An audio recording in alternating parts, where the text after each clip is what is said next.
وہ بالکل roll back ہو گیا. اجازت صاحب 26ویں ترمیم کرانی تھی، کرا لی گئی. 27ویں ترمیم کرانی تھی، کرا لی گئی. 28ویں ترمیم کی اب باری ہے. جو چیزیں 26 میں انکارپوریٹ نہیں ہو سکیں انہوں نے 27 میں کرائیں، اور جو 27 میں نہیں انکارپوریٹ ہو سکیں وہ کہہ رہے تھے آگے ہم 28 29 بھی کرا لیں گے. تو حکومت کے پاس کیا آپشن ہے؟ آپ سمجھتے ہیں پیپلز پارٹی یا مسلم لیگ نون کھڑے ہو جائیں گے، جواب دیں گے کہ نہیں ایسا نہیں منظور ہمیں اور یہ نہیں ہو سکتا، یا پھر مزاحمت کے بغیر سیدھی سی بات مان لی جائے گی؟ یہ ترمیم کا مسئلہ نہیں ہے. جو اس کا طریقہ کار ہے، اگر نئے صوبے بنانے ہیں تو ساری پروونشل اسمبلی سے بھی اس کی 2/3 میجورٹی کے ساتھ اپروول لینی پڑے گی. اور اگر ریفرینڈم بھی کروانا ہے تو دونوں جماعتوں کو آن بورڈ ہو کے ریفرینڈم کروانا پڑے گا. 26ویں ترمیم میں جو چیزیں لانا چاہ رہے تھے ان میں سے بہت سی چیزیں نکال دی گئی تھیں، اور پھر 27ویں ترمیم میں بھی NFC ایوارڈ وغیرہ جو ڈالے گئے تھے وہ سب نکالنے پڑ گئے تھے، کیونکہ اس کا کنسنسس ایوالو نہیں ہو رہا تھا جماعتوں کے ساتھ. کیونکہ 18ویں ترمیم جو ہوئی ہے یہ سارا مسئلہ آج جو درپیش ہے یہ 18ویں ترمیم کی وجہ سے ہے، جس کو یہ بڑا سمجھتے ہیں کہ ہم نے بہت بڑا مارکا مارا ہے. لیکن اس سے نقصان بہت ہوا ہے ملک کو، یعنی ہماری ایجوکیشن کو، ہماری ہیلتھ کو، ہمارے منرلز کو، ہماری جو چیزیں سینٹرلی فوکسڈ ہونی چاہیے اور یکساں ہونی چاہیے پورے ملک کے اندر، وہ ہم نے ٹکڑے ٹکڑے کر کے الگ الگ صوبوں کو دے دی ہیں. تو 28ویں ترمیم سے مسئلہ حل نہیں ہونا یونٹس کا، نہ یہ ہونا ہے صوبوں کا. اس کے لیے ریفرینڈم کروانا پڑے گا یا پھر تمام صوبائی اسمبلیوں سے اجازت لینی پڑے گی. تو اس لیے یہ ابھی ایک بڑا مشکل مرحلہ ہے. اس لیے حکومت کو چاہیے کہ اگر یہ کرنا ہے پہلے کابینہ میں لے کے جائے اور اس کے بعد اپنے تمام اتحادیوں سے مشورہ کریں اور پھر دیکھیں کہ اس کو کس طریقے سے ہم نے. آپ کی اپنی رائے کیا ہے؟ آپ سمجھتے ہیں کہ نئے صوبے بننے چاہیے؟ میں سمجھتا ہوں کہ انتظامی بنیادوں پر آج سے نہیں، میں 1990 سے بات کر رہا ہوں کہ انتظامی بنیادوں پر صوبے بننے چاہیے اور لازمی ہے یہ، کیونکہ ہمارے امپائر اب صوبے جو بنائیں گے تو جھگڑے شروع ہو جائیں گے، مہاجر کا سندھیوں سے، سرائکیوں کا پنجابیوں سے، اور ہزاروال کا جو ہے وہ KPK سے، اور بلوچوں اور پٹھانوں کا. تو اس لیے بہتر یہ ہے کہ آپ انتظامی یونٹ بنائیں اور ان کی سلطنتیں جو ہے نا ان کو سکیڑے نہ، تاکہ یہ جو چیف منسٹر ہے ہمارے یہ اپنی سلطنتوں پہ برجمان رہے اور ان کی رائے بھی ان کے انڈر رہے، لیکن یونٹ بنا کے تو لوگوں تک، تاکہ ان کے مسائل جو ہے ان کو حل کر سکیں.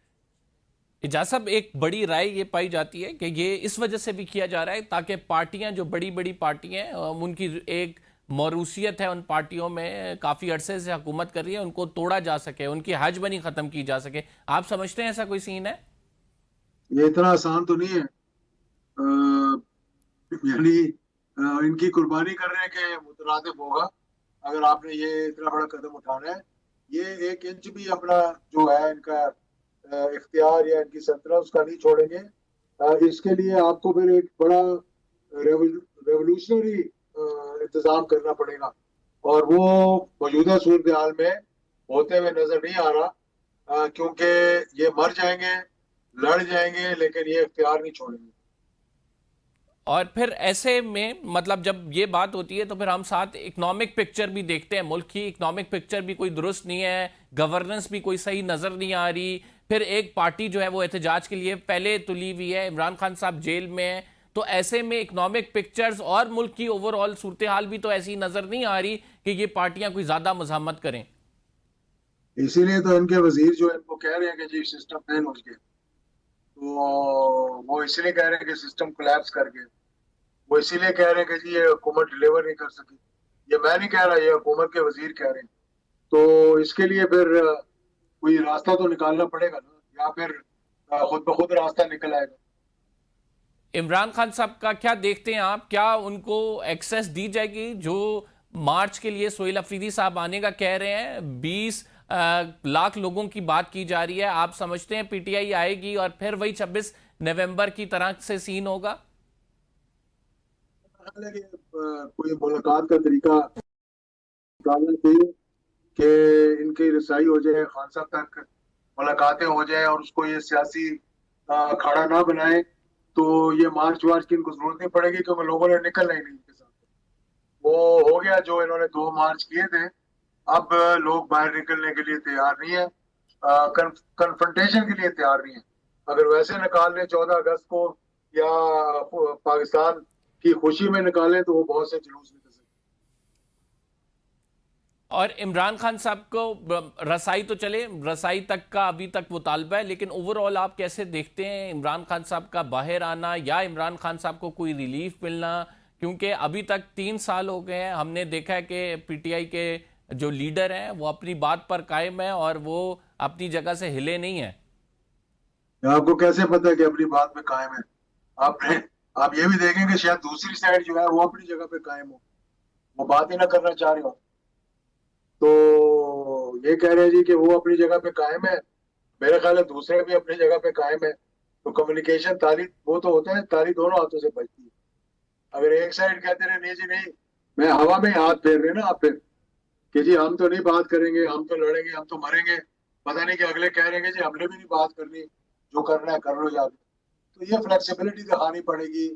آپ کو اسمبلیوں کے اندر کمیٹیوں میں بیٹھنا پڑے گا، آپ کو ایک اپنا کردار ادا کرنا پڑے گا، آپ کو یہ بتانا پڑے گا کہ ہم جناب ایک معزز طریقے سے اس ملک کو چلتا ہوا دیکھنا چاہتے ہیں. اور جب فلیکسیبلٹی ہو جائے گی تو دیگر راستے بھی کھل جائیں گے. لیکن اجاز صاحب خود حکومت کے وزیر کہیں کہ ہم نے ان سے جا کر بات کی تھی، یا پھر ہمیں انہیں کہا کہ آپ ملک چھوڑ کر چلے جائیں، انہوں نے ایکسیپٹ نہیں کیا. اس کا مطلب ہے قائم تو ہیں اپنی جگہ پر. یہ کون سے وزیر نے جھوٹ بولا ہے؟ رانا ثناء اللہ صاحب نے بات کی ہے کہ یہ جو ہے نہیں، رانا انہیں ثناء اللہ آپشن کے دی پاس گئی. کوئی آپشن نہیں دی گئی، نہ رانا ثناء اللہ سے کوئی رسائی ہے، نہ ان کی کوئی بات ہوئی ہے. یہ بات جب کہیں اور سے آئے گی تو پھر اس پہ تھوڑی بہت تبصرہ کر سکیں گے. ٹھیک، آخر میں اکنامک کنڈیشن کے حوالے سے آپ کیا کہیں گے؟ آپ کیا سمجھتے ہیں پاکستان کا اکنامک اپ لفٹ کس طرح سے پاسبل ہے؟ کیونکہ سب سے بڑا مسئلہ اس حکومت کا معاشی مسئلہ ہے.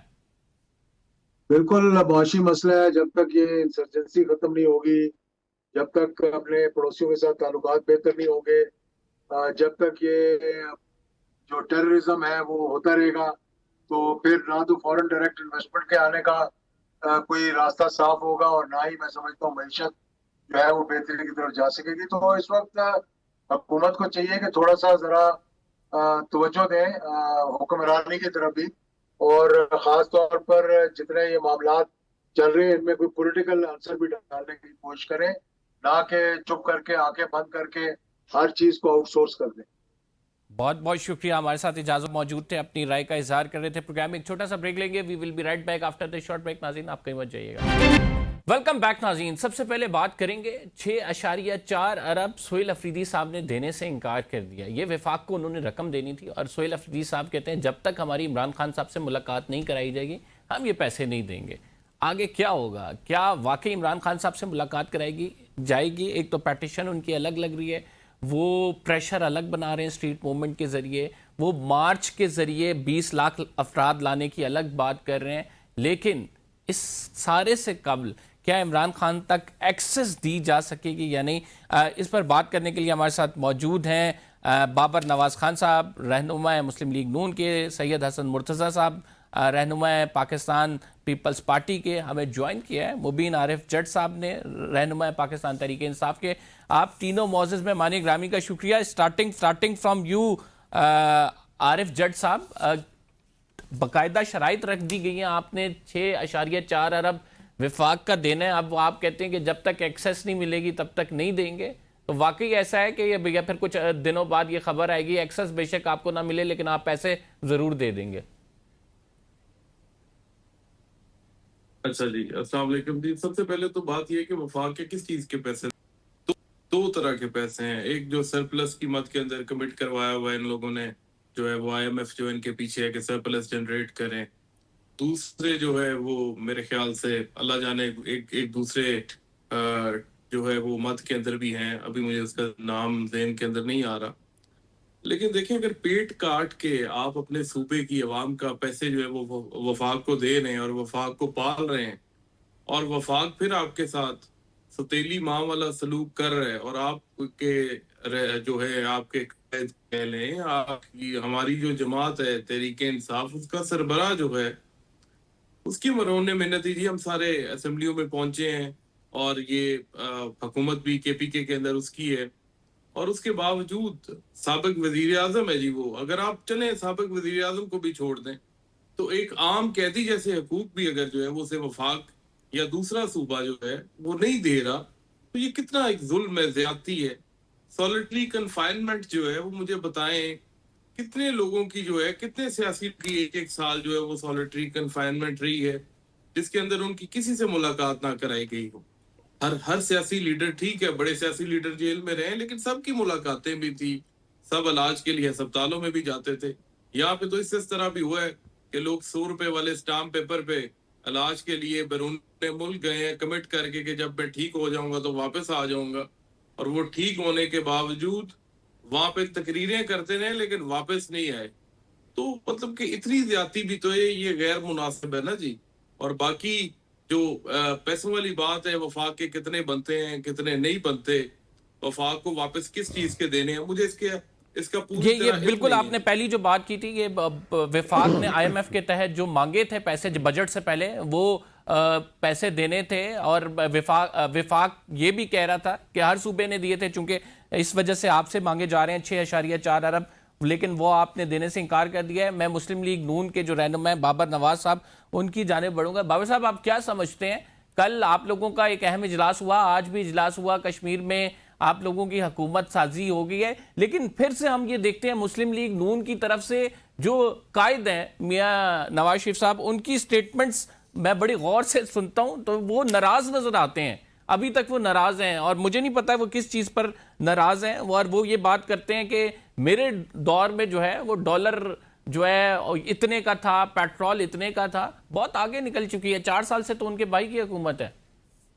دیکھیں، جو چیز وہ بیان کرنا چاہ رہے ہیں، اگر آپ دیکھیں تو 2016-17 میں جب آپ نے آئی ایم ایف کا کشکول توڑ کے پھینک دیا تھا، ملک ترقی کی راہ پہ گامزن ہو گیا تھا، اس وقت امپائر کی انگلی اٹھی، اس وقت ثاقب نثار جیسے مورے، اس وقت فیض حمید جیسے لوگ آگے آئے، اور انہوں نے آ کے ایک اتنی بہترین گورنمنٹ، جس کے بارے میں انٹرنیشنل جو تجزیہ کار ہیں وہ کہہ رہے تھے کہ آپ ٹاپ 10 اور ٹاپ 20 میں جانے والے ہیں، اس صورت میں جب اس گورنمنٹ کو ڈی ریل کر دیا گیا، بات شروع ہوئی اقامہ سے پہ آ کے ختم ہوئی پاناما سے شروع ہو کے، تو ان چیزوں کے بعد پاکستان کے لیے بہت سی مشکلات آئیں، اور پھر ایک ایسا ٹائم آیا جب 2018 میں آپ کا مینڈیٹ چوری کر کے ایک نااہل شخص کو آ کے بٹھا دیا گیا، جو کہتا تھا میرے پاس 200 بندے کی ٹیم ہے، میں 200 بندے کی ٹیم کے ساتھ میدان میں اتروں گا۔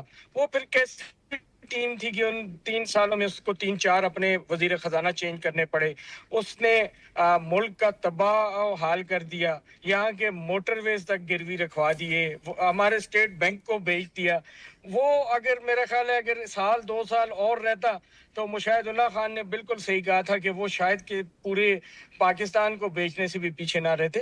تو باقی جو بات آپ کر رہے ہیں کہ میاں نواز شریف صاحب کو غصہ، تو ظاہری بات ہے جو بندہ اس پاکستان سے اتنا پیار کرتا ہو، جو اس کو بڑی مشکل سے سنوارنے کے خواب دیکھ کے اس کو سنوار رہا ہو، اور اس کے بعد جب ایسی حرکت کر دی جائے کہ پاکستان کو ترقی کی پٹری پر سے اتار دیا جائے، لیکن پٹری پہ دوبارہ ان کے بھائی کے ذریعے چڑھا دیا گیا نا سر، بیٹی کی حکومت پنجاب میں ہے، بھائی وفاق میں، اور کیا چاہیے؟ دیکھیں مریم نواز اس وقت پنجاب میں جو ڈیلیور کر رہی ہیں، اس وقت حامی تو حامی، مخالفین بھی آپ سوشل میڈیا پہ جا کے دیکھیں، ایون کہ پی ٹی آئی جو سب سے زیادہ نفرت کرتی ہے مریم نواز سے، وہ بھی جب مری یا جب پنجاب میں داخل ہوتے ہیں تو پنجاب کی تعریف کیے بغیر نہیں رہ سکتے۔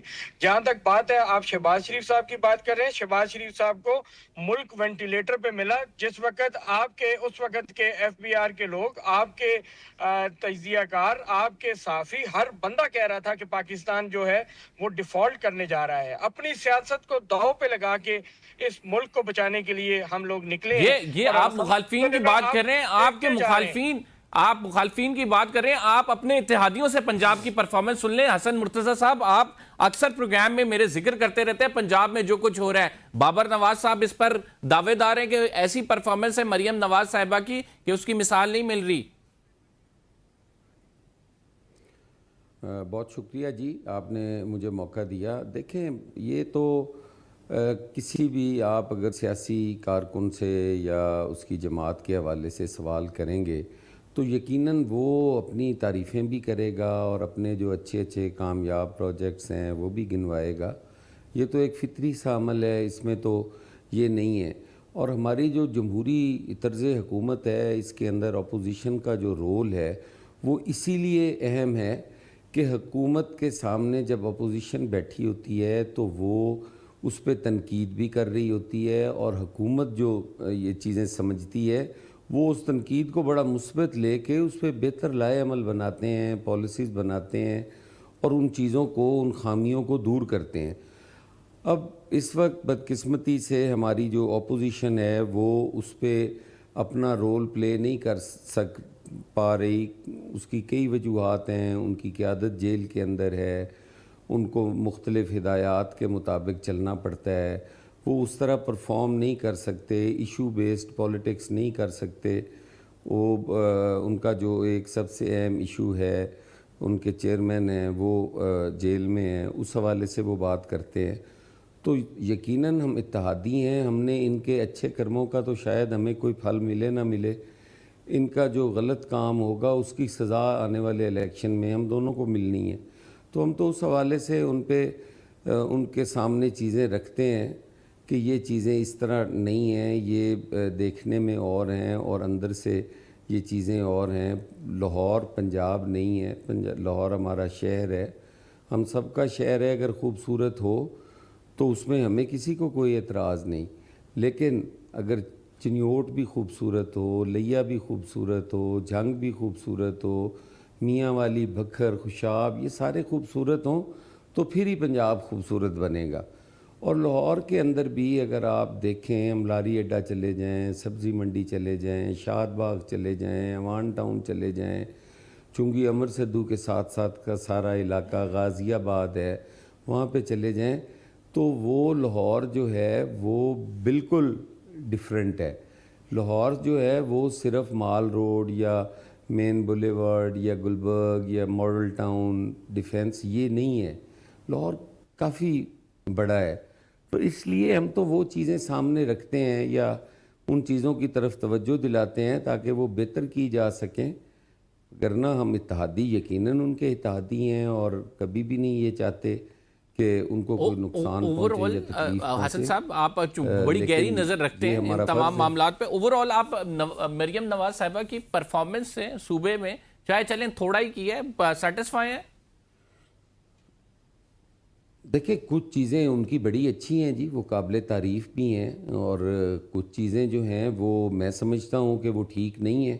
میرا حق ہے، میں ٹیکس پیئر بھی ہوں، پنجاب کا رہنے والا بھی ہوں، جو محرومیاں دیکھتا ہوں، اگر میں دیہاتوں کی طرف نظر دوڑاتا ہوں تو رونا آتا ہے، بالکل اس پہ کوئی دو رائے نہیں ہے۔ زراعت اور کاشتکار کو تو سی ایم صاحبہ کی پالیسیز نے مار کے رکھ دیا ہے۔ ہمارے سے گندم 3200 کی لیتے ہیں، ریلیز 3800 کی کرتے ہیں۔ ہمارے کاشتکار کو 4000 نہیں دیتے، باہر سے گندم جو ہے وہ 7000 میں بھی امپورٹ کرتے ہیں، اور 95 ارب روپیہ اس پہ لگا دیتے ہیں۔ اگر وہ اپنے گروہر کو انسینٹیو دیا جائے تو میرا خیال ہے وہ زیادہ محنت بھی کرے گا، خوشحال بھی ہوگا، کیونکہ ہماری تو ایگرو بیسڈ اکانومی ہے نا جی۔ ہمارے پاس تو نہ کوئی انڈسٹری ہے، نہ کوئی ایکسپورٹ ہے، ہم تو ٹوٹلی 100% امپورٹ پہ ڈیپینڈ کر رہے ہیں۔ ہماری تو ایک سوئی دھاگا بھی جو ہے وہ بھی چائنا سے آ رہا ہے۔ ہمارے پاس تو کوئی ایسی چیز ہی نہیں ہے جو ہم باہر بھیج سکیں۔ پھر ٹھیک، ہم ایک چھوٹا سا بریک لیتے ہیں Hasan Sahab, we will be right back after break. ناظرین، پھر ڈسکس کریں گے فیڈریٹنگ یونٹس کے حوالے سے کیا تحریک انصاف جو ہے وہ ساتھ جا ملے گی، حامی بھر دے گی، اس کے بدلے میں کیا کچھ لینا چاہے گی۔ ایک چھوٹے سے بریک کے بعد